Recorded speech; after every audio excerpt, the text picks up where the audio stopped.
My name is Arlinda. I work for Utrecht University, and I'm going to tell you today a little bit about what it's like to study at our university and some practicalities.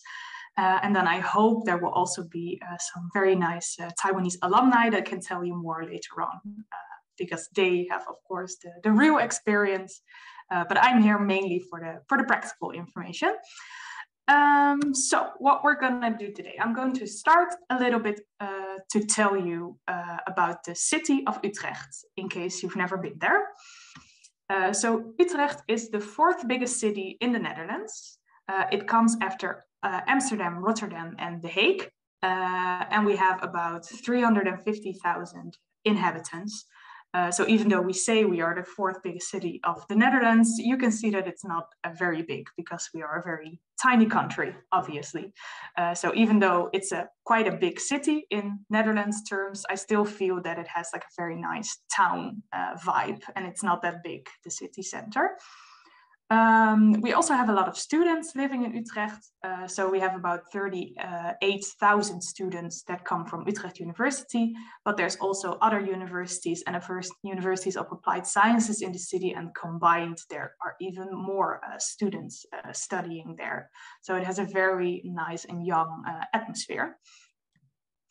Maybe you already know this about the Netherlands, but we Dutch people love to bike.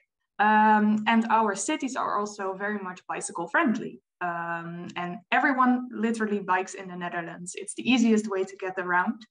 And even the former rector magnificus, so the big boss of the university, even those people cycle to work.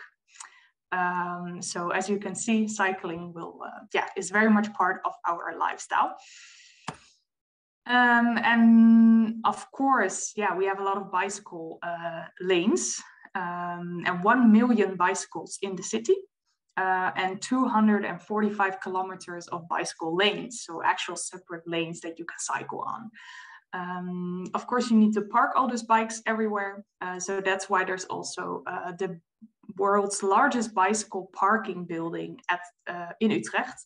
It's located under the central train station, so you can literally drive under it, just like you would have with cars, a parking lot. And then there's multiple floors and rows where you can store your bike. So it's incredible. It's huge. So be prepared for that if you come to the Netherlands and to Utrecht. Now I'm going to tell you a little bit about our university. So this is an infographic that has some details about our university. We were founded in 1636. That means that we are one of the oldest universities in the Netherlands. So we have been there for a long time.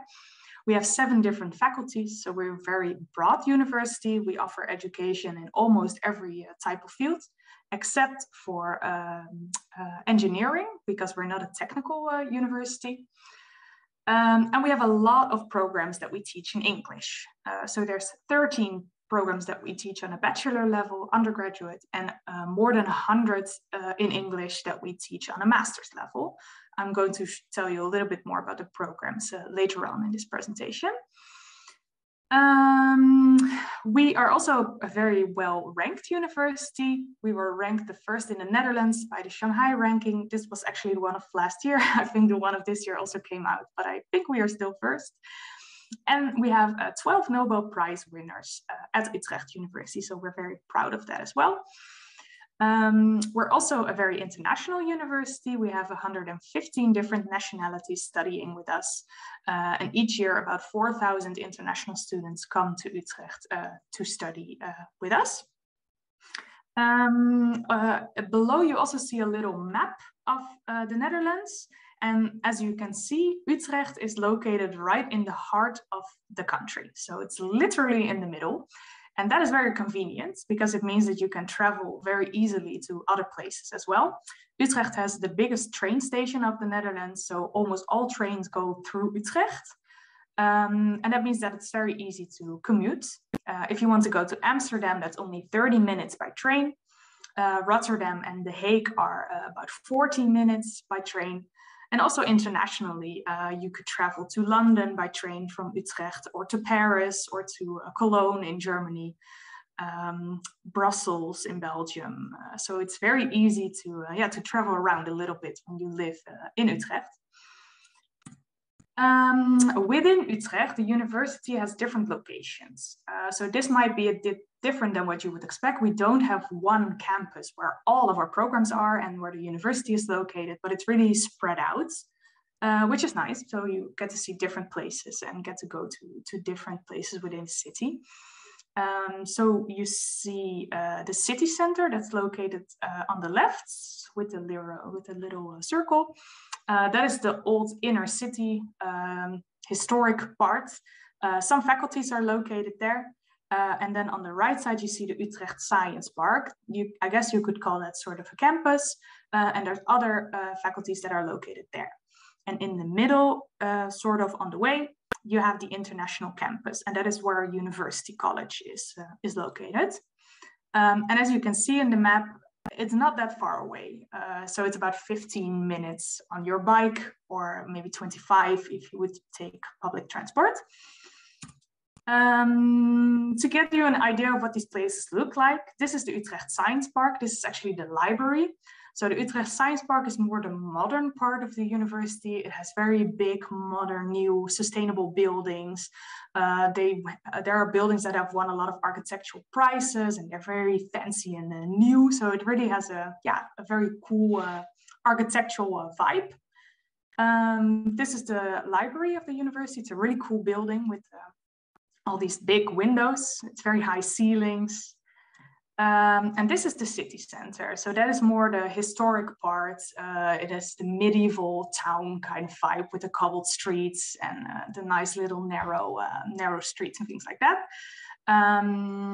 And in this location, the School of Economics and Law is located, and Humanities. And on the Science Park, if I go back, that is where more the technical type of faculties are. So geosciences, natural sciences, life sciences, and also social sciences is located here. So depending on what kind of program you do, that depends where you will have your classes. The University College, they have a separate campus. So that is liberal arts and sciences is one program that we have. And if you study that program, it's a bachelor's program, then you would live also here and you would study on this campus. So they do have a designated place for your classes and where you would live. Then a little bit about our education. I'm quickly looking at the time. Yeah, good. So we are a research university, and that means that obviously there's a direct link to research. It means that a lot of our programs will prepare you for PhD programs. Throughout the program, you would have to conduct your own research projects, and at the end you would have to write a thesis, and that is also very research focused. Besides that, we also have a strong link to the professional field because we also believe that is really important. So not just the research, but also cooperations with companies and things like that.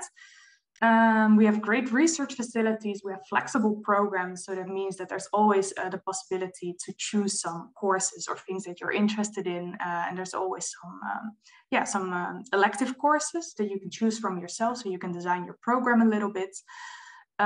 We have a very personal interactive teaching.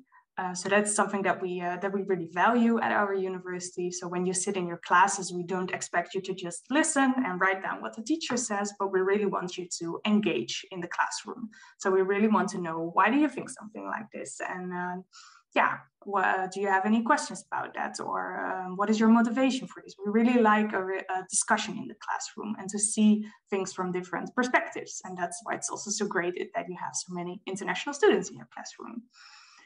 We really teach you to be critical and independent, so to look at things from a different perspective and really think about why you teach and why you learn things. And we have a great international classroom, like I said.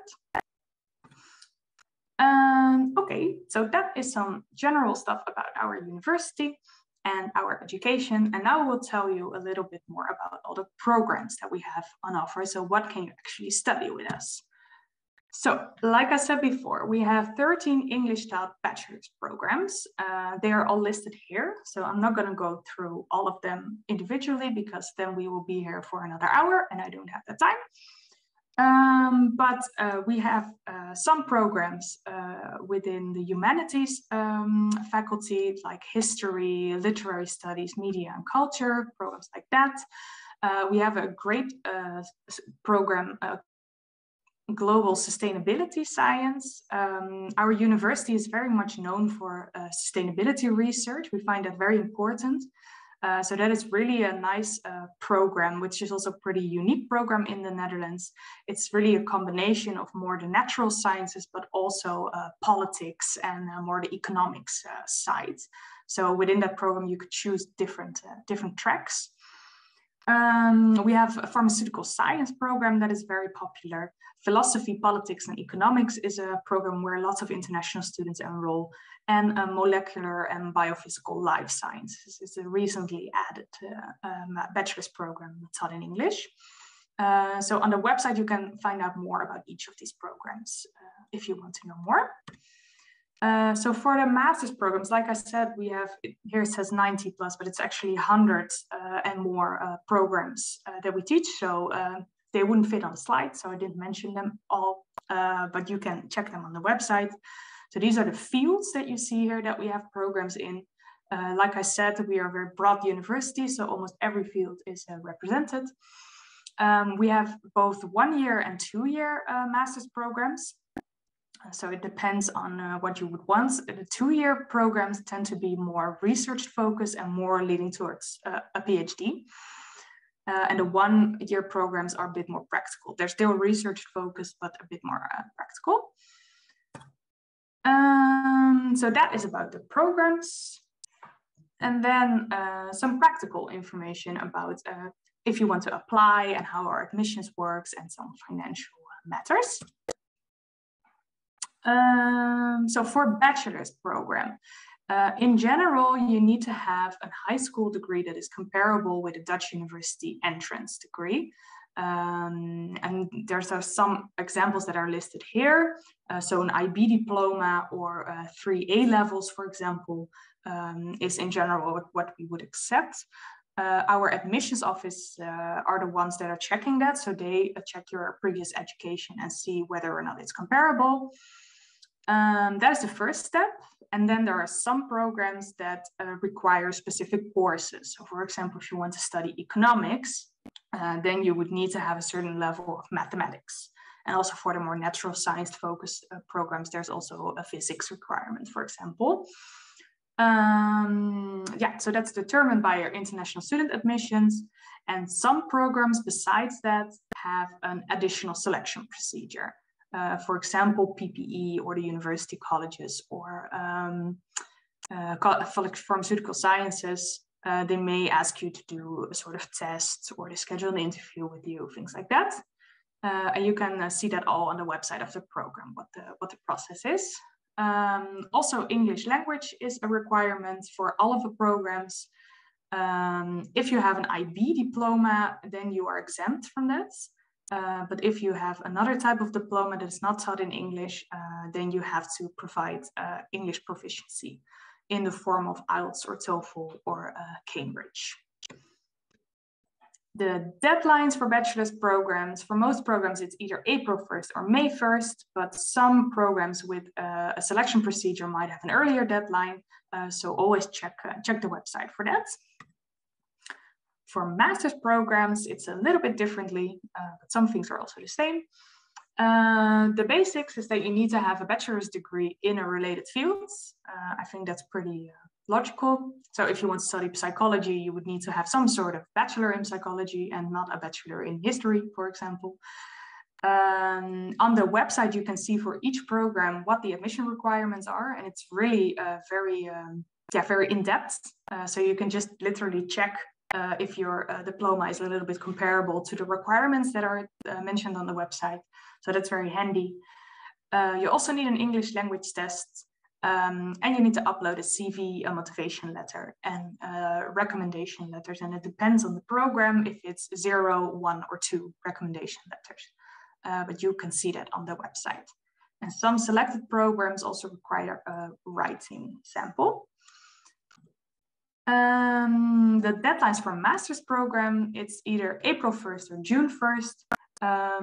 If you need a visa, so if you're from outside of the European Union, then it's always the earlier deadline. So if you have a Taiwanese nationality, then the deadline would be April 1st. And that's because of the visa, because we also have to apply for the visa for you. So that is about the admission. Oh, I'm seeing a chat popping up. I don't know if it's for me. Do most of the English program also require an internship? Good question. An internship is usually not required. Sometimes a program has some like free hours in like a semester where there's a couple of courses that are elective, and then you could choose to do an internship within that, but you don't have to. And the focus is mainly on research and not on internships, but it also depends on the program. I hope that answers your question. I'm gonna continue. So the application process for a master's, you have to apply, and this also goes for bachelor's, you have to apply for StudyLink. So maybe you've heard about that before. That's the database of the Dutch Ministry of Education. So everyone that wants to do education in the Netherlands needs to apply through StudyLink. After you've done that, you will receive an email from us, from Utrecht University, and then you have to do the second step of the application process. And that is called Osiris. That is our application system only for Utrecht University. And there you have to upload all your required documents. So all the documents that I said, your CV and things like that, your diplomas. You have to pay an application fee of €100. That's one-time fee. If you apply for multiple programs, you only have to pay the application fee once. So that is good to know. And once your application is complete, the university will start processing it. And usually within 4 to 6 weeks, you get the results. That is for normal programs. Some programs have an additional selection procedure, and then the decision can come later. So then it could be that they wait until the end of the deadline and then look at all the applications and then see who will they admit. You can apply before you have the English language results. So you don't have to wait on that. You can just apply and indicate that you will do a test later. And the same goes if you haven't graduated yet, then you can also apply. You don't have to wait until you have your diploma. You can apply it later. I'm going to finish the presentation first, and then I'll go through the questions. Is that all right? Because I'm almost there. Finances. So the tuition fee is around €2,000 for a year for European citizens. And for students outside of the European Union, it differs per programs, but it's roughly between 17,000 and 20,000 per year. Other expenses that you have to take into account are obviously accommodation, living expenses, groceries, things like that. So that's besides the tuition fee, and we say that is around 1,000 up to 13,000 euros. 1,300 euros, sorry, per month. You can work in the Netherlands next to your studies. As a European citizen, you can work unlimited hours. As a non-European citizen, you can work for a maximum of 16 hours per week or 3 months full-time in the summer. And that has to do with your visa. That is because you are in the Netherlands with a study visa. So there's a limitation on how many hours you can work. And you also need a work permit. That's something that your employer has to ask for you. If you want to know more about that, you can always ask us. That's about finances. And then another very important part, obviously, housing. I'm going to start with some good news. There's a lot of students in Utrecht, so it's very fun to live, and there's more international students coming in, which is also very fun. But the downside to that is that the housing market is very, very, very tough. And I'm going to say this to you now already so that you're prepared, hopefully, so that you've heard this before. Maybe you've already heard this from other students, but it's very difficult nowadays to find accommodation in the Netherlands in general and also in Utrecht. Yeah, it's a little different than it is in other countries, because sometimes when you apply for a university in the United States, for example, you just get assigned a room and you live on campus. And in the Netherlands, we don't have that system. The university does not own any housing, we do not provide it for students. And that is common practice in the Netherlands, but it might be different from what you expect or what you thought. So that's why, we try to inform you as early as possible. So really don't underestimate finding a house in the Netherlands, because it can be very, very difficult. So that's why we recommend to start looking as soon as possible. The university also offered extra webinars on housing that we host throughout the year. So there we will just tell you everything about the housing situation and possible strategies and things you could look into to help you. Some tips that I can give you already now is start looking for a temporary accommodation. So don't expect to just live in one place the whole time that you are in Utrecht. A lot of students just move 3-4 times, just stay somewhere for 4 months and then move out and then go to another place. That's very common. And that makes it easier to find something. And also don't limit your search to only Utrecht, but also look at other places around Utrecht. As I said, the Netherlands is very tiny. Commuting is very easy. The distances are not that far. So it's also very common that students not live in Utrecht, but they live in surrounding villages and they just commute to the university. Like I said, we will do a lot of housing webinars where we also have students that share their experience of how they found a house. So we really recommend you to also follow those to get some more information. And then I'm almost at the end. So what I want to say is that we also have open days that you can join. So you can visit our bachelor's and master's open days to find out more about Utrecht University. We used to have a lot of hybrid open days, just sort of like this. But since the corona restrictions have been lifted, there's also more happening on location. So these following bachelor's and master's open day will be happening in person. But there's also a lot of webinars that you can watch back. Keep an eye on that. And that was it.